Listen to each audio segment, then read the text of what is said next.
पूछने आया था। मेरे कर्ज का क्या फैसला किया आपने?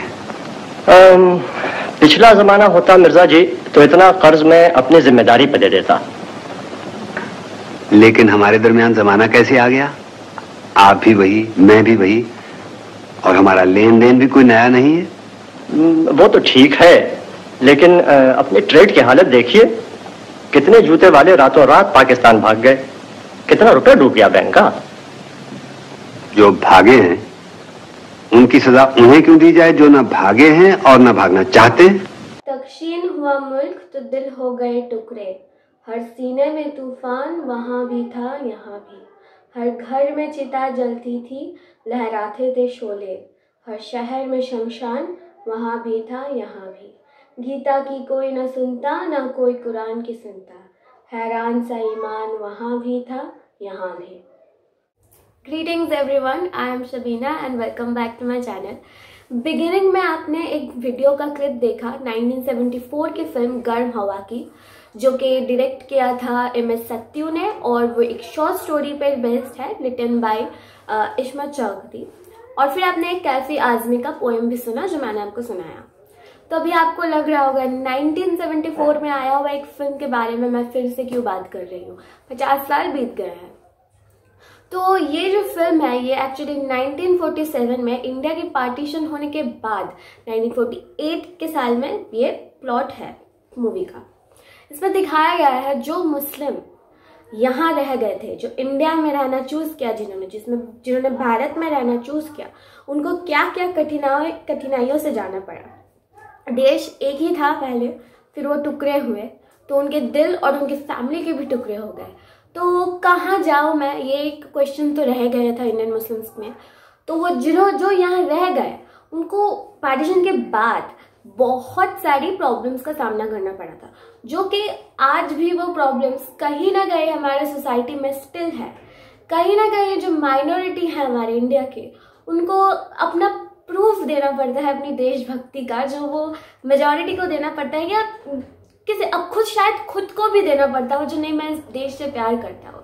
तो ये फिल्म भी वही दिखाया गया है जो रह गया है उनका। ऐसे ये कोई फिल्म एक नहीं है, ऐसे बहुत सारे फिल्म्स है, बुक्स है।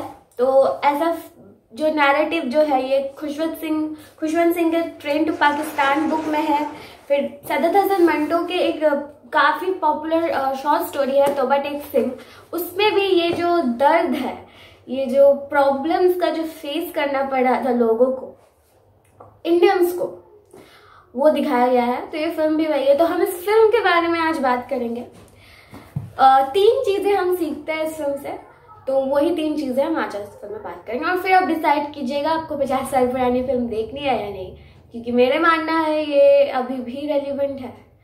ये सिर्फ उस वक्त नहीं, आज की सोसाइटी को भी मिरर दिखाता है ये film. Garam Hawa intricately portrays Muslims post-partition, steering clear of stereotypes. Each member of the Mirza family emerges as a distinct individual, navigating dreams and fears. The film delicately explores universal human emotions, transcending religious boundaries. Through nuanced family dynamics, it confronts stereotypes, urging audiences to see beyond external markers of identity. Balraj Sahani's Salim Mirza becomes the empathetic core, anchoring the film amidst economic hardships, generational conflicts, and societal pressures. Garam Hawa stands as a timeless reminder. The Muslim experience is a tapestry of individual stories, woven with universal themes of love, loss, and resilience. In just 2 hours, the film unfolds a rich and authentic portrayal, transcending its temporal setting. Garam Hawa doesn't shy away from depicting the multifaceted challenges of the Mirza family. From economic hardships to questions of identity and belonging, the film provides a candid and raw portrayal of the struggles faced by Muslims in a newly divided India. The references to historical events and personal anecdotes create an authentic narrative that resonates with the audience, urging them to reflect on the socio-political climate of that era. इस film में कोई villain नहीं है, मिर्ज़ा साहब को अब अपनी पुरानी हवेली से बेघर होकर दूसरे एक छोटे मकान में चले जाना पड़ता है। फिर जब उनकी माँ को अपने जीवन के आखिरी पल अपनी पुश्तैनी हवेली में गुजारने की आखिरी ख्वाहिश होती है, तब उस हवेली के नए मालिक कराची से आए एक हिंदू बिजनेसमैन बिना झिझक के उनकी ख्वाहिश पूरी करते हैं। दूसरी तरफ सलीम साहिब के बेटे को सिर्फ और सिर्फ उनके नाम की वजह से नौकरी नहीं मिलती, या फिर उनकी एक लौती बेटी का सोसाइटी के प्रेशर में आकर सुसाइड कर लेना। सलीम साहब पार्टीशन के बाद धीरे धीरे कैसे अपने पूरे जीवन खो देने के कगार में है, ये आखिर उस वक्त जो मुस्लिम्स रह गए थे यहाँ उनके ही स्ट्रगल्स को पर्दे में दिखाती है, जो आज भी ऑडियंस को बेचैन कर देती है। काजी साहब, मुझ जैसे न जाने कितने नौजवानों की हक तलफी आप जैसे मुसलमान अफसरों की वजह से हुई है। तुम लोगों की यही तो खराबी है कि फौरन भड़क जाते हो। मुझे देखो, मेरे भी रिश्तेदार कराची में हैं, लेकिन मैं कभी खर्च की दावत नहीं करता। M.S. Satyu's direction and the screenplay adaptation from Ismat Chaudhary's story showcase a level of cinematic brilliance that transcends time. The meticulous attention to detail, the evocative cinematography, and the powerful performances, particularly by Balraj Sahani, Farooq Sheikh, and Geeta Siddharth, contribute to the film's enduring impact. जैसे ही film के शुरुआत में हमने देखा मिर्ज़ा साहब की हवेली, जो कि दर्शाती है एक काफ़ी स्पेशियस जगह, मतलब एक सेफ स्पेस जहां हम उनको हवेली को देख पा रहे हैं। पर जैसे ही स्टोरी धीरे धीरे डेवलप होती है, वो स्पेस भी कम होते दिखते हैं। हम कहीं ना कहीं ये दर्शाता है या फिर ये उस वक्त की सोसाइटी को मिरर करता है कि कैसे पार्टीशन के वक्त मुस्लिम्स का इस देश में, इस सोसाइटी में एक जगह थी, वो हिस्सा थे इस समाज का, पर धीरे धीरे वो सोसाइटी के कॉर्नर हो गए, एक अंधेरे कोने में जहाँ क्या है क्या नहीं है कुछ भी साफ साफ नहीं दिखता। फिल्म के एंड में भी हम ऐसी एक छोटी डिटेल देखते हैं जहाँ पर ज़्यादा डायलॉग नहीं है। जब सलीम मिर्ज़ा साहब अपनी घर छोड़ पाकिस्तान को रवाना देते हैं, तभी रास्ते पे जाते वक्त देखते हैं एक ब्रिगेड जा रही होती है, जहाँ पे वो हक की दाबी कर रहे हैं अपनी।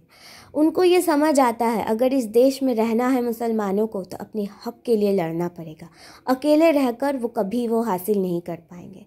तभी सलीम के बेटे उस ब्रिगेड में शामिल होते हैं और सलीम मिर्ज़ा साहब को भी ये तय करना पड़ता है कि अब वो ये देश छोड़ के नहीं जाएंगे, ये देश अपना है और उनका बेटा इस देश में ही रहना चाहता है। तो वो भी टांगे से उतर के उस ब्रिगेड में साथ देते हैं अपनी हक की लड़ाई लड़ने के लिए। और फिल्म भी ख़त्म होती है कैफी आज़मी की फिर एक पोएम के साथ। जो दूर से तूफ़ान का करते हैं नज़ारा, उनके लिए तूफ़ान वहाँ भी है यहाँ भी। डरे में जो मिल जाओगे बन जाओगे डरा, ये वक्त का ऐलान वहाँ भी है यहाँ भी। Thank you everyone for watching today's video. अगर आपको वीडियो पसंद आई तो लाइक कर दीजिए, सब्सक्राइब कर दीजिए और ऐसे ही वीडियोस के और भी वीडियोस के लिए। And thank you.